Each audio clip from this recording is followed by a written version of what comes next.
प्यारे बच्चों, अस्सलाम वालेकुम। आइए पहले तिलावत सुनते हैं। औज़ु बिल्लाहि मिनश शैतानिर रजीम। बिस्मिल्लाहिर रहमानिर रहीम। मैं शैतान मरदूद से अल्लाह की पनाह मांगता हूँ। शुरू करता हूँ अल्लाह के नाम से जो बड़ा मेहरबान नहायत रहम करने वाला है। लिल्लाहि मा फिस समावाति वल अर्द इन्नल्लाह हुवल गनियुल हमीद। अल्लाह ही का है जो कुछ आसमानों और ज़मीन में है, बेशक अल्लाह ही बेनियाज तारीफ़ के लायक है। सदक़ल्लाहुल अज़ीम। जज़ाकल्लाह। मौलिम प्रोग्राम में हादिया और नबिया की तरफ से खुशामदीद। सबसे पहले आज की अच्छी बात, रसूल अल्लाह सल्लल्लाहु अलैहि वसल्लम ने फरमाया उस शख्स का कोई दीन नहीं जिसके अंदर अहद पासदारी ना हो। हमारे नबी सल्लल्लाहु अलैहि वसल्लम ने वादा पूरा करने पर बहुत जोर दिया है। हमें भी चाहिए कि हम जो भी वादा किसी से भी करें उसको पूरा करें। हम मजाक में अपने साथियों के साथ वादा कर लेते हैं लेकिन फिर उसको पूरा नहीं करते, जिससे उनका हम पर ट्रस्ट टूट जाता है और फिर वो हम पर भरोसा नहीं करते। बच्चों, हम अपनी ज़िंदगी में हर वक्त किसी न किसी से कोई ना कोई वादा कर रहे होते हैं, तो हमें उसे पूरा करना चाहिए। दोस्तों के साथ, वालिदैन के साथ, कज़न्स या बहन भाइयों के साथ हम जो भी वादे करें हमें उनको पूरा करना चाहिए और उन पर कायम रहना चाहिए। इस तरह से उनका हम पर ट्रस्ट रहता है और अल्लाह ताला भी हमसे खुश रहते हैं। तो प्यारे बच्चों, हमें वो वादे करने चाहिए जो हम पूरे कर सकें ताकि वादा खिलाफी भी ना हो, अल्लाह भी खुश रहे और हमारे दोस्तों का हम पर ट्रस्ट भी रहे। इसी अच्छी बात के साथ हम सुनते हैं आज का पहला कॉम्पोनेंट जो है 1 2 3 मैथमेटिक्स की मशीन। अस्सलाम वालेकुम प्यारे बच्चों, 1 2 3 मैथमेटिक्स की मशीन में आपकी मेज़बान राहिला माहिन आपको खुशामदीद कहती हैं। उम्मीद है कि आप सब खैरियत से होंगे। किसी ने क्या खूब कहा है कि मैथमेटिक्स सिर्फ मोहब्बतों की एडिशन या नफरतों की सब्ट्रैक्शन का नाम नहीं है, बल्कि मैथमेटिक्स हमें ये सिखाती है कि हर प्रॉब्लम का सलूशन होता है। अब ये कौन से प्रॉब्लम हैं? कहीं वर्ड प्रॉब्लम तो नहीं जो कि तकरीबन ज्यादातर बच्चों को मुश्किल लगते हैं। हमारे साथ एक स्टूडेंट मौजूद हैं जो हमें बताएंगी कि इनके साथ और इन जैसे बाकी बच्चों को वर्ड प्रॉब्लम में क्या मसाइल पेश आते हैं। अस्सलाम वालेकुम बेटा, क्या नाम है आपका? वालेकुम अस्सलाम, मेरा नाम आयशा है। आयशा, आप थोड़ी देर पहले जिक्र कर रही थी कि आपको वर्ड प्रॉब्लम मुश्किल लगते हैं। जी मिस, मुझे मैथ के तमाम कॉन्सेप्ट पसंद हैं और मैं सही भी करती हूँ, लेकिन जब बात वर्ड प्रॉब्लम की आती है तो मुझसे गलती हो जाती है। आप वर्ड प्रॉब्लम किस तरह सॉल्व करती हैं? देखें, पहले मैं वर्ड प्रॉब्लम को पढ़ती हूँ, फिर कीवर्ड्स को अंडरलाइन करती हूँ जैसे लेफ्ट, ऑल टुगेदर, सम वगैरह, और फिर उसे सॉल्व कर लेती हूँ, लेकिन फिर भी अक्सर मेरा जवाब गलत हो जाता है। तो आज मैं आपको और उन तमाम बच्चों को बताऊंगी कि मैथ के वर्ड प्रॉब्लम को हल करने के लिए हमें किन बातों का ख्याल रखना पड़ता है। देखो बच्चों, वर्ड प्रॉब्लम हल करने के 4 उसूल हैं, ठीक है? 4 रूल्स हैं जो कि आपको याद रखने हैं। Rule number 1, read the problem, find the operation, यानी सवाल गौर से पढ़ें और गेस करें कि इसमें कौन सा ऑपरेशन सही रहेगा। Rule number 2, find the key facts and figures, यानी अहम नंबरों को अंडरलाइन कर लीजिए। Rule number 3, solve the problem, सवाल को हल करें।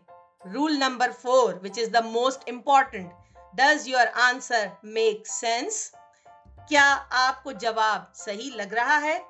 तो क्या इन 4 रूल्स से वर्ड प्रॉब्लम सही सॉल्व होगा? जी बिल्कुल। देखें, मैंने कहा rule number 1, read the problem. अब बच्चे वर्ड प्रॉब्लम को गौर से नहीं पढ़ते। लेकिन मैं तो गौर से पढ़ती हूँ। देखें बेटा, गौर से पढ़ने का मतलब ये है कि आप इस सवाल को अपने आप से रिलेट करें और सोचें कि आप इस सवाल का एक कैरेक्टर हैं, तो आप बेहतर तौर पर समझ सकेंगी। चलें, मैं एक मिसाल से समझाती हूँ। Ahmad has ₹50. He buys 4 pencils for ₹28. How much amount does Ahmed have now? अब मैं उर्दू में पढ़ती हूँ। अहमद के पास 50 रुपए हैं। इसने 4 पेंसिलें 28 रुपए की खरीदी। अब अहमद के पास कुल कितने पैसे हैं? जी आयशा, आप इस सवाल को कैसे हल करेंगी? मिस, इसमें तो कीवर्ड्स ही नहीं हैं। जी बेटा, यही मैं आपको समझाना चाह रही हूँ। हर सवाल में आपको की वोकैबुलरी नहीं मिलेगी। आपको इस सवाल को खुद से रिलेट करें और आप समझें कि जैसे अहमद नहीं, आयशा को 4 पेंसिलें खरीदनी हैं। अब इस सवाल को दोबारा पढ़ें। मुझे 4 पेंसिलें खरीदनी हैं और मेरे पास 50 रुपए हैं। पेंसिलें 28 रुपीस की आई हैं, तो अब मेरे पास ओह, मुझे समझ आ गया। सब्ट्रैक्शन का सवाल है। मैं 50 माइनस 28 करूंगी। अरे वाह, ये तो कमाल हो गया। देखा आयशा आपने, जैसे ही आपने इस सवाल के कैरेक्टर की जगह ली, आपको हर चीज क्लियर होती चली गई। अब बताएं जवाब क्या आया? 50 माइनस 28 22 सही है ना? ये भी सही है, बिल्कुल सही। अब आपको ये भी तो चेक करना है कि क्या हमारा जवाब सही है। देखें, जब 50 रुपए में से सब्ट्रैक्ट करेंगे तो आपका जवाब 50 से ज्यादा नहीं आ सकता। ये तो हो गया पहला क्लू, ठीक है ना? जी जी, बिल्कुल ठीक है। अब एक और तरीका है। और वो क्या है? Opposite operation. अगर सब्ट्रैक्ट करके 22 आया है तो 22 में 28 को ऐड करके चेक करें तो क्या आएगा? ये तो वापस 50 हो गए। जी, ये अब आपका कंफर्म आंसर है। कैसा लग रहा है? मुझे तो बहुत अच्छा लग रहा है। आयशा, आपने पहला रूल फॉलो किया, रीड द प्रॉब्लम, तो आपको ऑपरेशन समझ आ गया। Rule number 2, find facts and figures, तो आपने 50 और 28 को अंडरलाइन किया, 4 को नहीं किया। फिर था rule number 3, solve the problem, फिर आपने सब्ट्रैक्ट किया और जवाब 22 आ गया। फिर rule number 4, does your answer make sense, तो आपने उसको क्रॉस चेक करके दिया और आपने ये भी सोचा पहले कि आपका जवाब सब्ट्रैक्शन के बाद 50 से कम आना चाहिए। क्या ख्याल है आयशा? मिस, ये तो बहुत अच्छा तरीका है। अब आप मुझे कोई सवाल दें, मैं इन रूल्स की मदद से सॉल्व करूंगी। चलें शुरू करते हैं। There are 25 students in class 3A and 22 students in class 3B. How many students are in the two sections? Jamaat 3A में 25 बच्चे हैं और जमात 3B में 22 बच्चे हैं। दोनों जमातों में कुल कितने बच्चे हैं? अगर मेरी मिस कहेंगी कि 3A और 3B के बच्चों की काउंटिंग करो, तो मैं ऐड करूंगी। Very good, good going. फिर rule number 2, underline the facts and figures, तो वो तो 25 एंड 22 हैं। फिर rule number 3, solve the problem, तो मैं 22 प्लस 25 करूंगी, तो जवाब 47 आ गया। Very good. Rule number 4, does your answer make sense? Yes it does, क्योंकि 47 25 और 22 से बड़ा है। एडिशन का आंसर बड़ा नंबर होता है। फिर भी मैं क्रॉस चेक कर लेती हूँ। एडिशन के लिए सब्ट्रैक्ट करना पड़ेगा। 47 माइनस 25 इक्वल्स टू 22। मिस, मेरा जवाब सही है। वेरी गुड आयशा, मैं तो आपसे बहुत ज्यादा मुतासिर हुई हूँ। मिस, एक और वर्ड प्रॉब्लम पूछे ना। लगता है आयशा को मजा आने लगा है ना आयशा? जी जी, मुझे बहुत अच्छा लग रहा है। ये तो बहुत आसान है। चलें एक और वर्ड प्रॉब्लम बताती हूँ। Ahmad bought 57 meter long pipe. His brother bought 18 meter long pipe. What is the total length of the pipe? Ahmad ने 57 मीटर लंबा पाइप खरीदा और उसके भाई ने 18 मीटर लंबा पाइप खरीदा। दोनों टुकड़ों की लंबाई कितनी है? जी आयशा। अगर मैं और मेरा भाई पाइप खरीदने गए तो पाइप के दोनों पीसेस को जोड़ेंगे तो वो और लंबा हो जाएगा। मिस, इसमें तो ऐड करना है। सही, वेरी गुड। ये तो हो गया रूल नंबर 1। क्या है वो? Read the problem, find the operation. अब मिस, इसमें सिर्फ 2 फिगर्स हैं, 57 और 18। ये हो गया rule number 2, check the key facts and figures. अब मैं दोनों को ऐड करूंगी। ये हो गया rule number 3, solve the problem. Miss मेरा जवाब है 75। जाहिर है कि पाइप और लंबा हो गया तो मेरा जवाब सही होगा। ठीक कह रही हूँ ना मैं टीचर? जी बिल्कुल, आप इसे क्रॉस चेक भी कर सकती हैं। 75 में से कोई सा भी एक नंबर सब्ट्रैक्ट करके देखें क्या आता है। 75 minus 18 is equals to 57। Miss मेरा जवाब कंफर्म सही है। हाँ तो बच्चों, आयशा को तो रूल्स याद भी हो गए और आयशा ने इन रूल्स को अप्लाई करके वर्ड प्रॉब्लम सॉल्व भी किए। आयशा, क्या आप बाकी बच्चों को रूल्स रिवाइज करवाएंगी? जी जरूर। देखो दोस्तों, ये रूल्स बहुत जबरदस्त हैं। मुझे बहुत अच्छे से समझ आ गया। Rule number 1, read the problem, find the operation. Rule number 2, check facts and figures. Rule number 3, solve the problem. Rule number 4, does your answer make sense? हाँ जी, आयशा ने तो आपको इंग्लिश में बता दिया। अब मैं आपको थोड़ा दोबारा एक्सप्लेन कर देती हूँ। पहला काम, वर्ड प्रॉब्लम को गौर से पढ़ें और खुद से रिलेट करें और ऑपरेशन को गेस कर लें। दूसरा काम, अहम आदात को अंडरलाइन कर लें। नंबर 3, फिर उन्हें सॉल्व कर लें। नंबर 4, उन्हें क्रॉस चेक करें कि आपसे कहीं गलती तो नहीं हुई। उम्मीद है कि आपको ये बहुत अच्छे से समझ आ गए होंगे और ये रूल्स भी याद हो गए होंगे। अब चलते हैं अगले सेगमेंट की तरफ, जो कि है एक्सरसाइज। हाँ तो बच्चों, वर्जिश के लिए तैयार हैं आप सब लोग? जी, तो सबसे पहले हम करते हैं वार्म अप एक्सरसाइज, जो कि है पंजों के बल उछलना। ठीक है, तो मैं काउंटिंग करती हूँ, आप लोग शुरू करें। 1 2 3 4 5 6 7 8 9 10। Very good. सीधे खड़े हो जाएं। अब जरा सांस की वर्जिश कर लें। नाक से सांस लीजिए, 2 सेकंड रोकें, जी मुंह से निकाल दीजिए। दोबारा नाक से सांस लीजिए, होल्ड करें, जी मुंह से निकाल दीजिए। तीसरी दफा नाक से सांस लें, होल्ड करें, मुंह से निकाल दीजिए। अच्छा महसूस हो रहा है आपको? चलें, अब नेक्स्ट एक्सरसाइज ये है कि आपको फर्श पे लेट जाना है। ठीक है, बिल्कुल सीधे लेट जाइए। जी, उसके बाद जब मैं काउंटिंग शुरू करूंगी तो आपने अपनी दोनों टांगे बिल्कुल स्ट्रेट उठा के छत की तरफ करना है उनका रुख, और उसके बाद दोबारा नीचे लाना है, फिर छत की तरफ करना है, फिर नीचे लाना है फर्श पे। ठीक है, तो इस तरह मैं काउंटिंग करूंगी और आप ये काम करेंगे। 1 2 3 4 5 6 7 8 9 10। Very good. अब इसी तरह लेटे रहिए, थोड़ा टांगों को रेस्ट दीजिए। चलें, अब तीसरी एक्सरसाइज करते हैं। यहाँ आपने लेटे लेटे साइकिल चलानी है। जी, साइकिल तो है नहीं, तो आपने लेटे लेटे अपनी टांगें हवा में इस तरह गोल गोल घुमानी है, जैसे लगेगा कि आप साइकिल चला रहे हैं। ठीक है ना? तो स्टार्ट करें।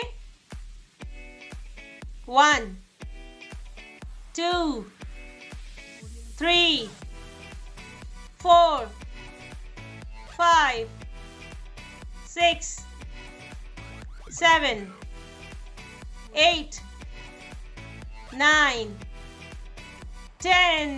Very good. दोबारा से नीचे कर लें, सीधी कर लें, थोड़ा टांगों को रेस्ट दीजिए। चलिए एक दफा और करते हैं। साइकिल चलाएंगे लेटे लेटे दोनों टांगों से। 1 2 3 4 5 6 7 8 9 10। Very good. अब आप एक काम करें, आलती पालती मार के बैठ जाएं। जी, बैठ गए? जी, अब जरा आंखें बंद करें, नाक से सांस लीजिए और इसे मुंह से निकाल दें। कैसा लग रहा है? आंखें बिल्कुल बंद। नाक से सांस लीजिए, मुंह से निकाल दीजिए। आखिरी दफा नाक से सांस लीजिए, बिल्कुल मुंह से निकाल दें। ये जो आलती पालती मारने को मैंने कहा है, ये एक्चुअली योगा पोजीशन भी कहलाती है। जी, तो कैसी रही आज की एक्सरसाइज? मजा आया आपको? मुझे भी बहुत मजा आया। हाँ तो बच्चों, सब ताजा दम हो गए? चलें अब हम कुछ आर्ट वर्क करते हैं। अरे वाह, आपको ड्राइंग का बहुत शौक है। जी, आज हम कुछ आर्ट वर्क करेंगे। इसके लिए हमें कुछ शेप्स भी चाहिए होंगी। तो सबसे पहले आप कोई ऐसी चीज ढूंढें जिससे हम एक छोटा सर्कल बना सकें।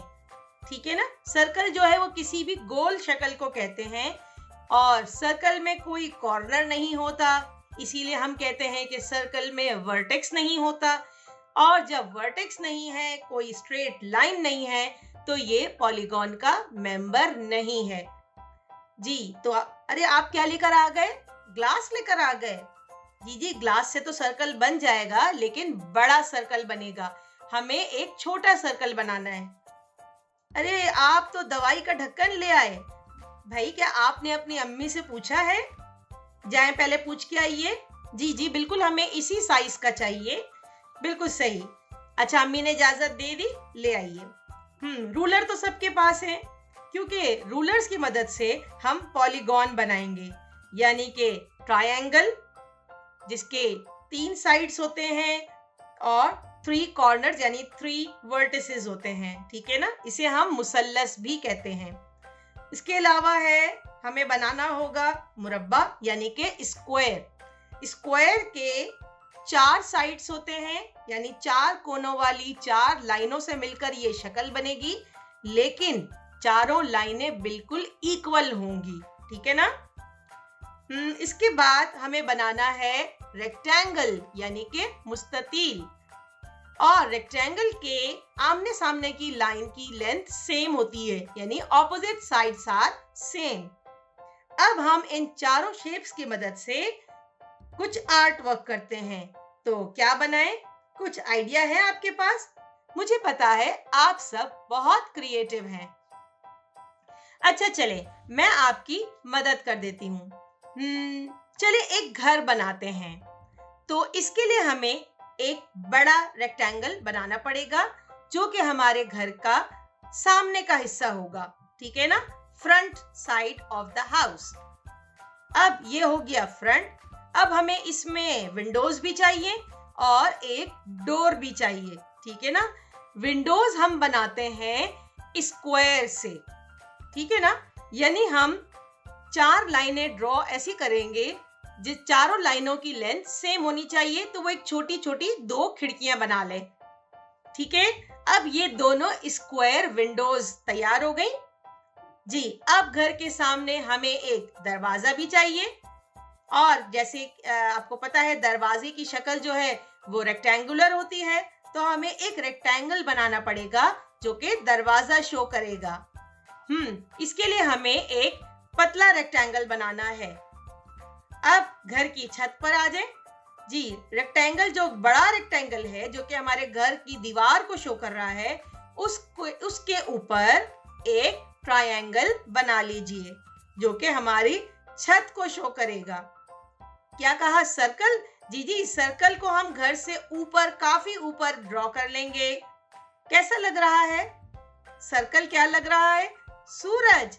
जी बिल्कुल, ये सूरज ही है। अब आप इस सूरज में ऑरेंज कलर कर दें और घर पे अपनी मर्जी का कलर कर दें। आप क्या कह रहे हैं? आपको घर नहीं बनाना? तो ठीक है, आप कोई सीन बना लीजिए जिसे हम मंजर निगारी भी कहते हैं। ठीक है, तो हम चलते हैं लैंडस्केप की तरफ। तो लैंडस्केप में आप पहाड़ बना लें, दरिया बना लें और सूरज बना लें। चले अब बताएं, पहाड़ किससे बनाएंगे? जी बिल्कुल सही, ट्रायंगल्स की मदद से। तो 3 बड़े बड़े ट्रायंगल्स बना लें और वो आपके बन गए पहाड़। जी बिल्कुल सही कहा आपने। सूरज आपने सर्कल से बना लिया। अब रेक्टेंगल कहाँ जाएगा? आप चाहें तो उन पहाड़ों से दूर एक घर भी बना सकते हैं, है ना, जो हमने अभी बनाया। और अगर आप चाहें तो एक और रेक्टेंगल ड्रॉ करके उसके अंदर ब्लू कलर कर दें, तो वो आपका दरिया बन जाएगा। ठीक है ना? कैसा लग रहा है? अच्छा, इसके अलावा अगर आपके जहन में कोई और आइडिया आता है तो आप जरूर उस आइडिया से कोई नई चीज क्रिएट करें और अपने पेरेंट्स को दिखाएं और उस पर बहुत खूबसूरत सा कलर भी कीजिएगा। ठीक है? और आपके पेरेंट्स से कहिएगा कि वो आपको इसमें स्टार दें। ठीक है ना? बहुत जबरदस्त। उम्मीद है कि आप सब इन चारों शेप्स को इस्तेमाल करेंगे और कुछ ना कुछ क्रिएट करके दिखाएंगे। हाँ तो बच्चों, कैसा लगा आज का प्रोग्राम? आज के प्रोग्राम में हमने बहुत ज्यादा कैलकुलेशंस नहीं की और हमने समझा कि वर्ड प्रॉब्लम के रूल्स होते हैं। अगर हम उन रूल्स को फॉलो करें तो हमारा वर्ड प्रॉब्लम कभी भी गलत नहीं होगा। इसके अलावा हमने ये भी देखा कि शेप्स की मदद से हम क्या क्या चीजें क्रिएट कर सकते हैं। ठीक है ना? तो आप अपनी मेजबान को इजाजत दीजिए। अगले प्रोग्राम में मिलेंगे। अल्लाह हाफिज। मुझे तो पता ही नहीं था वर्ड प्रॉब्लम्स हल करना इतना आसान है। तो आइए दोहरा लेते हैं। प्रॉब्लम्स को गौर से पढ़ें, फैक्ट्स एंड फिगर्स अंडरलाइन करें, ऑपरेशंस आइडेंटिफाई करें सॉल्व करें और फिर चेक करें that does your answer make sense.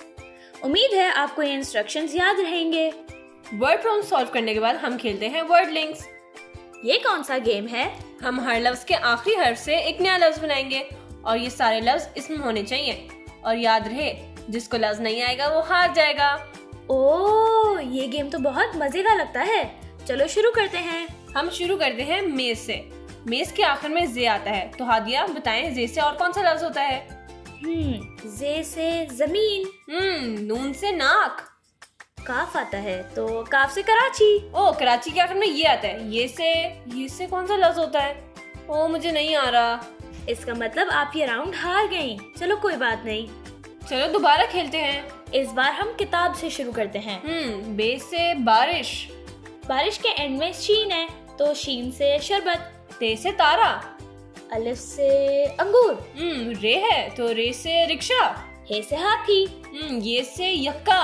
ओ अच्छा, ये से यक्का होता है। हे दोबारा आ गया, हे से हिरन। अब नून है, नून से क्या होता है? नबीहा, क्या आपको नहीं आ रहा? नहीं आ रहा। ये राउंड में जीत गई। चलो एक आखिरी राउंड खेलते हैं इंग्लिश में। Let's start from bag. Bag, guitar. Rat, tiger. फिर आ गया। Rock, kettle. Elephant, television. N है, नेस्ट। अरे ये चेन तो बहुत लंबी हो गई। देखते हैं आखिर में कौन जीतता है।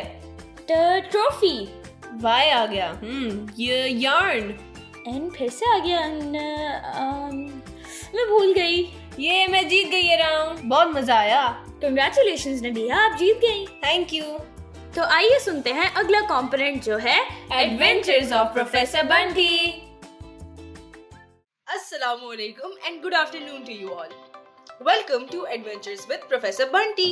मैं हूँ आपकी होस्ट युस्रा और हमारे साथ है हमारे फेवरेट प्रोफेसर बंटी और हम दोनों अपने शो में एक बार फिर खुशामदीद कहते हैं। Yes, welcome back everyone. How are you all feeling? आजकल थोड़ी गर्मी बढ़ गई है ना? जी miss Yusra, the weather is getting a little bit warmer now. इस वेदर में you must all stay hydrated, drink lots of water and do not go out in the sun because chances of a heat stroke are high in this weather. बिल्कुल, खूब सारा पानी पिए सब बच्चे। चलें प्रोफेसर बंटी, आज के शो की तरफ बढ़ते हैं। सबसे पहले we will discuss the letter of the day. Great. Tell me what is the letter of the day? The letter of the day today is the letter G.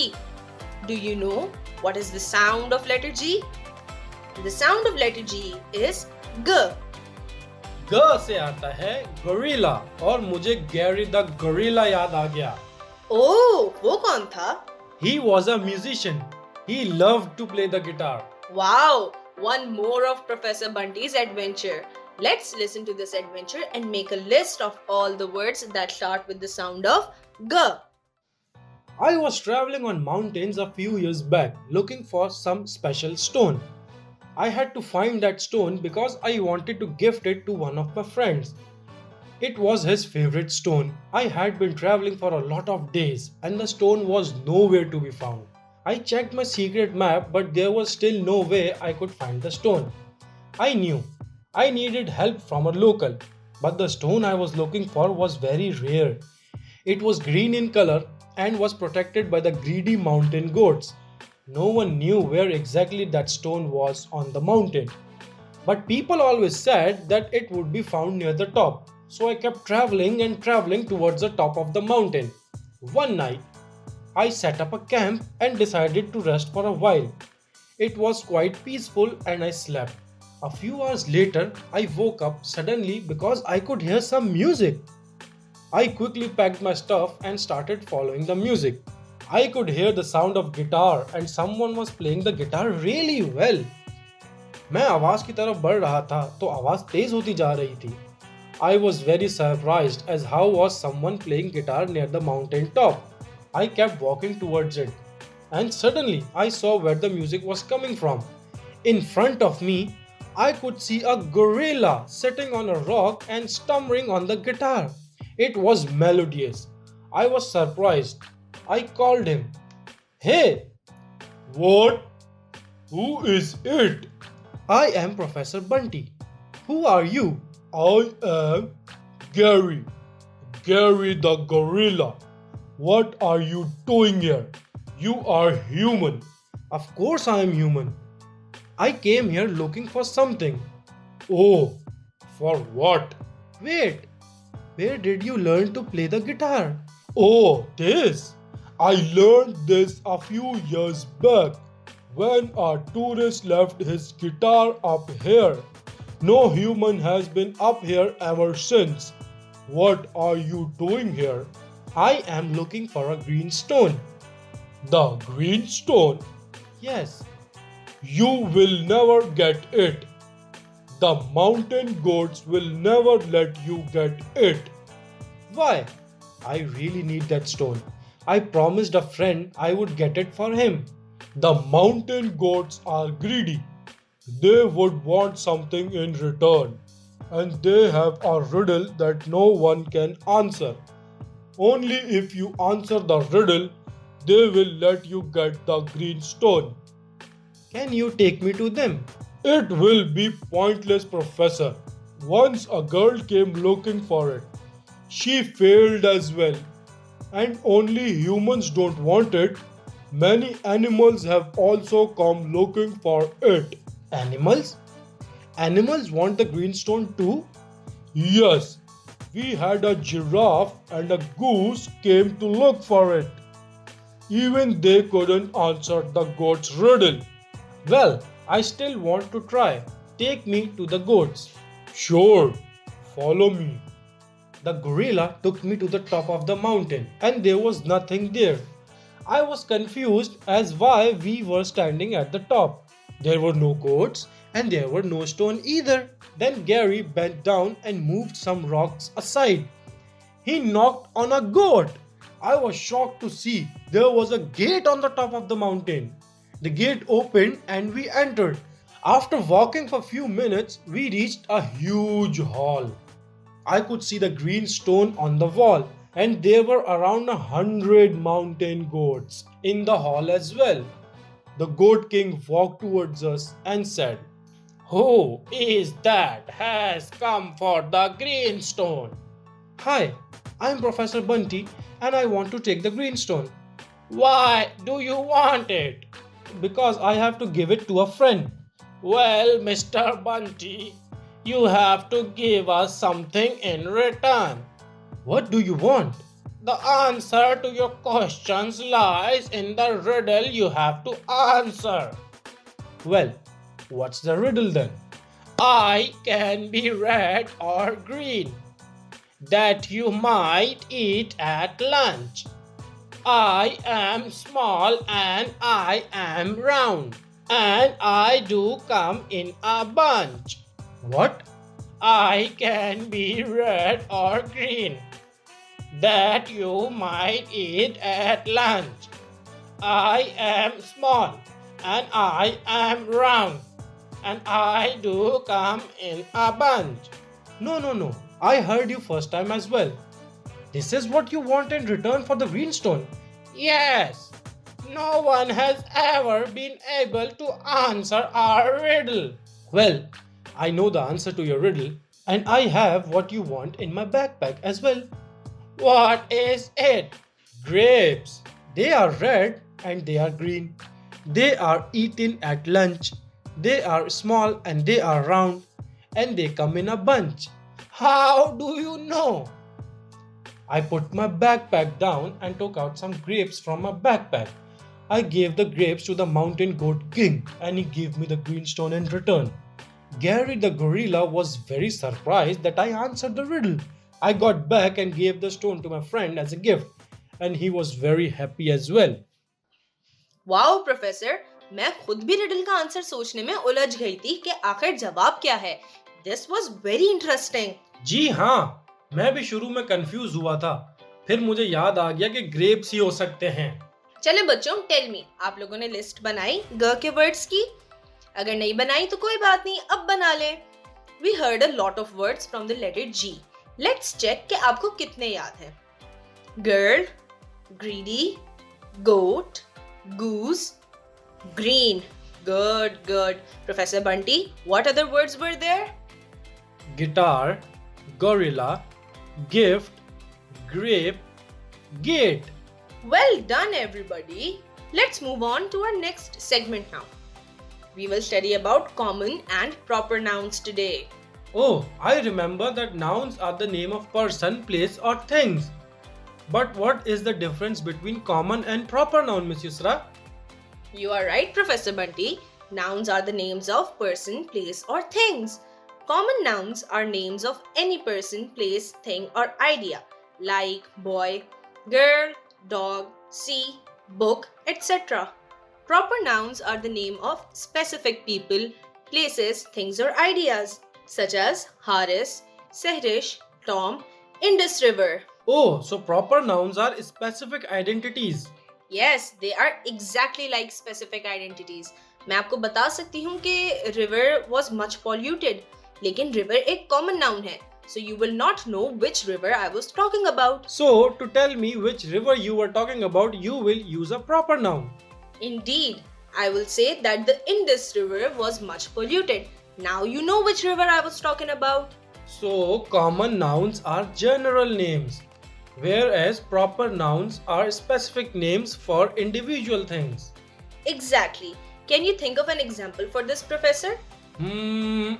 So country can be a common noun while Pakistan will be a proper noun because it is the name of a specific country. Well done, Professor. You understood this quite quickly. Let's see if the kids listening to us right now also understood the concept clearly. Take out a paper and pencil and write the common and proper nouns that we speak in the sentences. Professor Bunty, you give the first sentence. Okay, let me think. Kids, are you ready? The sentences are: I love eating chocolates, but cow chocolate is my favorite. अब मुझे बताएं इसमें common noun क्या है और proper noun क्या है? इसमें common noun chocolate है because we have different types of chocolate. But cow chocolate is the name of one specific chocolate, hence it is a proper noun. You are right, Miss Yusra. Okay, the next one is I visited different cities in Pakistan, but Lahore was my favorite. This sentence has one common and two proper nouns. Can you identify them? This is a tricky one, Miss Yusra. So the common noun is city because we have a lot of cities. But there are two proper nouns. One is Pakistan because it is the name of a specific country, and the other is Lahore because it is the name of a specific city. Wow, well done everyone if you got that right. Let's do another one, Professor Bunty. Let me give an easy one.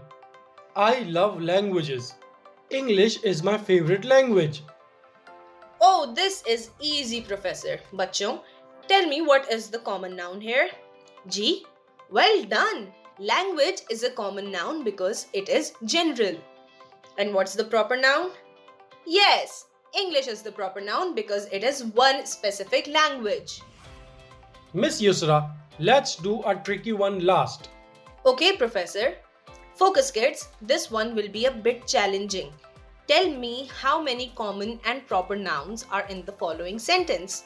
My teacher, Miss Samina, had a cat called Tom. This is indeed a tricky one, Miss Yusra. Let me repeat the sentence. My teacher, Miss Samina, had a cat called Tom. Now tell me, how many common nouns are there? There are two common nouns. What are those, kids? Yes, teacher and cat. Both are common nouns. Very good, kids. And how many proper nouns are there? कोई बच्चा बता रहा है हमें? कितने? दो. Yes, there are two proper nouns in that sentence. In this sentence, Miss Samina and Tom are proper nouns. Well done, everyone. I think you all understood the concept of common and proper nouns very well.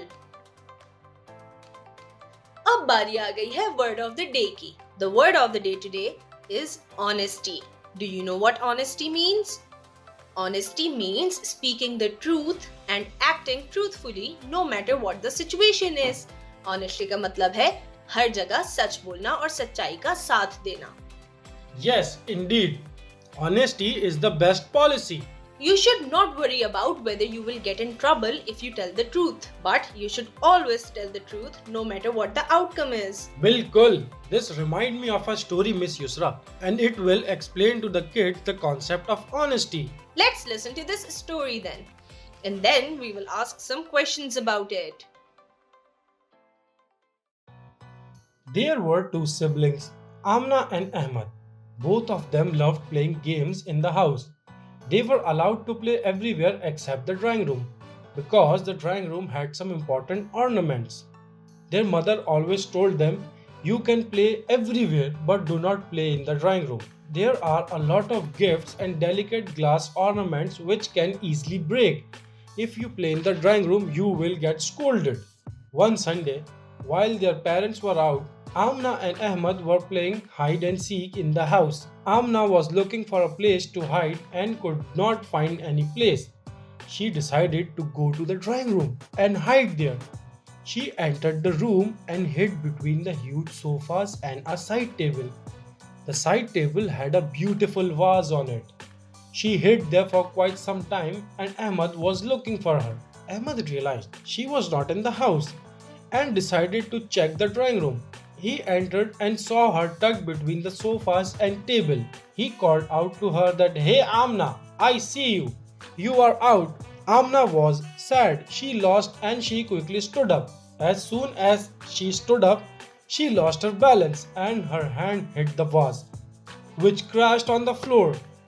Amna and Ahmad both stood in shock to what Amna had done. Amna was sad that she made a mistake. Ahmad, being the good brother, said that he will tell the parents that he had made a mistake. When parents got home, they saw the broken vase. They called Amna and Ahmad and asked who broke the vase. Ahmad quickly said it was his mistake, but Amna quickly told them the truth. She apologized for her mistake. Her parents were very impressed with Amna's honesty and told her it was okay. Then they also advised them not to do this again because there was a reason they were not allowed to go in there. Wow, that was quite impressive. She knew that she should tell the truth. That is what honesty means. No matter what happens, always speak the truth. Indeed. Okay, let's ask some questions now. Where were the siblings not allowed to play? Yes, the drawing room. What were they playing? Hide and seek. Okay, where did Amna hide? Yes, she hid between the sofa and the table. What did Amna mistakenly break? The vase. Well done, kids. Good job everyone. आपने तो कहानी काफी गौर से सुनी थी. तो professor Bunty, आज बच्चों ने क्या क्या सीखा? आज बच्चों ने सीखा लेटर जी और उसका साउंड ग, और लेटर जी के कुछ वर्ड्स जैसे कि girl, greedy, goat, green, guitar. Then they learned about common and proper noun. Common nouns are general names while proper noun are specific names. And finally, they learned about the word of the day, honesty. चलिए आपको एक short सा homework देते हैं आज। आपने list बनाई है वर्ड्स फ्रॉम द लेटर जी। इसमें से कोई भी 5 वर्ड्स यूज करके सेंटेंसेस बनाएं। ये आपका आज का टास्क है। अब वालिदैन के लिए एक एडवाइस, मैं आपसे ये कहना चाहती हूँ कि आज का लेसन अपने बच्चों के साथ जरूर दोहराएं। आज के लेसन से रिलेटेड वर्ड बुक में जो काम है वो बच्चों को कराएं। तो बच्चों, I hope you enjoyed today's lesson. अगले लेसन तक be kind, be thankful and be honest. Adventures of professor Bunty यहाँ खत्म हुआ। मैं आपकी होस्ट युस्रा आपसे इजाजत चाहती हूँ। आपसे जल्द ही दोबारा मिलेंगे। शुक्रिया and Allah Hafiz.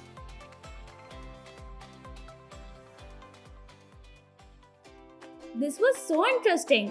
Mountain goats भी हमारी तरह रिडल्स खेलती हैं और गोरिल्ला गिटार बजाता है। Gary the gorilla was playing guitar. इस सेंटेंस में से प्रॉपर और कॉमन नाउन तलाश करें और अपने दोस्तों के साथ डिस्कस करें। अगले प्रोग्राम तक के लिए इजाजत। अल्लाह हाफिज। पाकिस्तान जिंदाबाद।